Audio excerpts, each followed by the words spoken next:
Siang ini kita lagi istirahat, baru pulang ngajar di sekolah Samin di 10 kampung bersama para relawan. Ada juga relawan yang ngebantu dari para tentara muda. Dan sekarang kita bakal ngobrol-ngobrol bersama Om Boy Worang.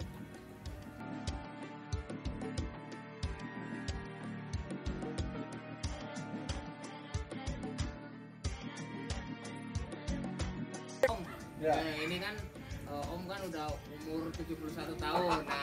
Nah, kakek ya, ini kan yang lain kan masih mahasiswa. Waduh. Dan masih muda-muda. Apa motivasi ini yang jadi semangat Om Boy ini mengajar? Ada pepatah, kalau kita hidup jangan pernah berkata umur. Karena dengan tidak berkata umur, kita selalu merasa muda.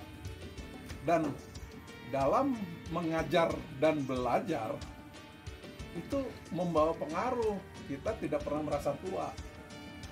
Tidak pernah rasa tua meskipun jalannya rada rengkot sedikit kan.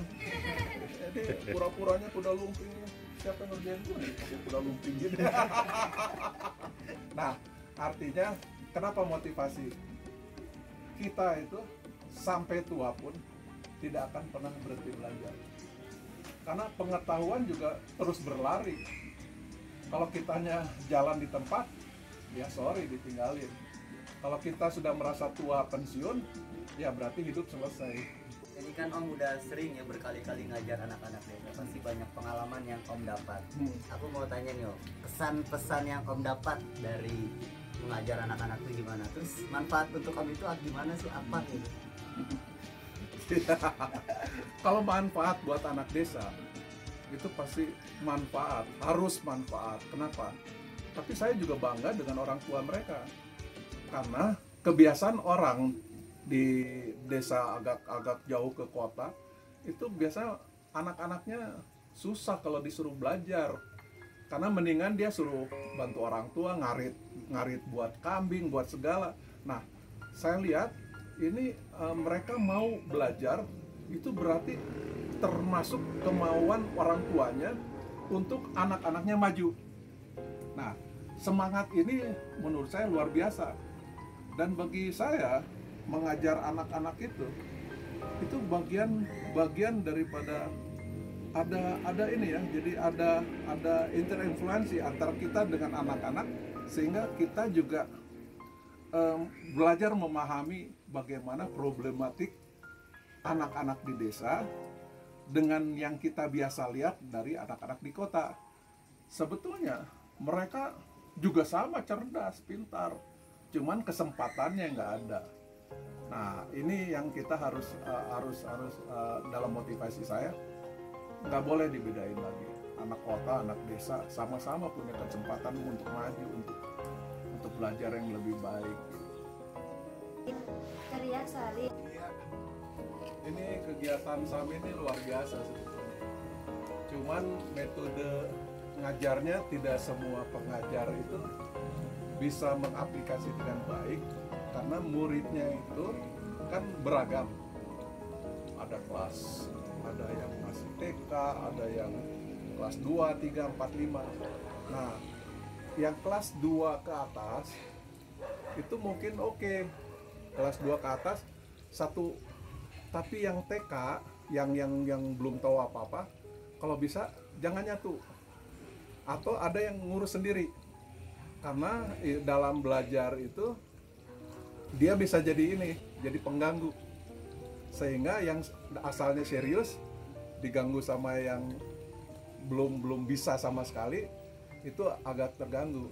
Tapi pada dasarnya semuanya harus dapat, cuman dipisah sedikit. Nah, kedua, cara membaca mereka itu karena mungkin kebiasaan dengan hanya sekedar membaca. Kayak Arti bilang kan, titik, koma, tanda seru, tanda tanya itu belum terlalu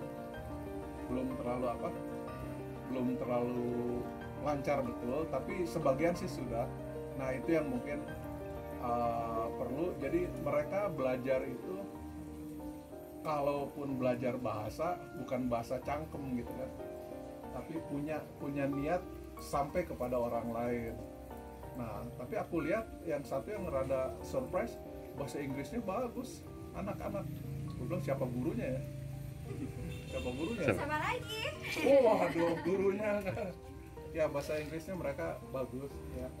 Saya ingin sih gini, kalau orang desa itu termasuk saya, mungkin lentongnya kan Sundanya kelihatan, tapi kalau dalam bergaul sebaiknya kita lebih Indonesia.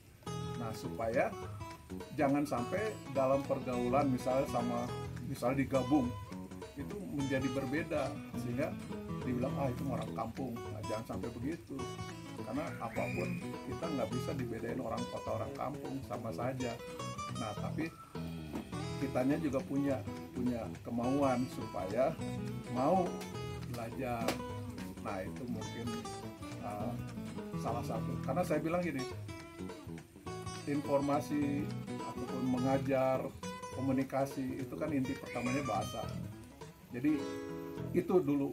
Nah, soal yang lain-lain kan akan berkembang.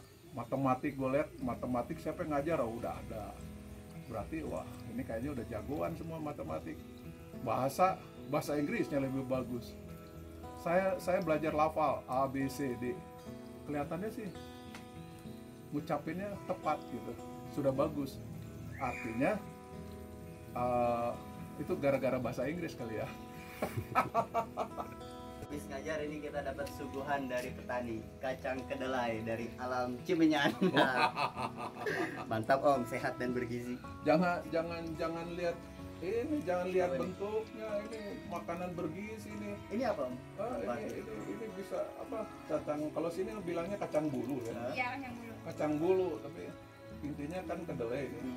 Kacang kedelai. Orang dulu bilang kalau kedelai jadi tempe itu bangsa tempe. Justru gizinya paling bagus kan. Siapa bilang tempe makanan apa? Kere, makanan mahal itu. Buktinya kedelainya ngimpor. Mau dong sana Cimenyan. Iya.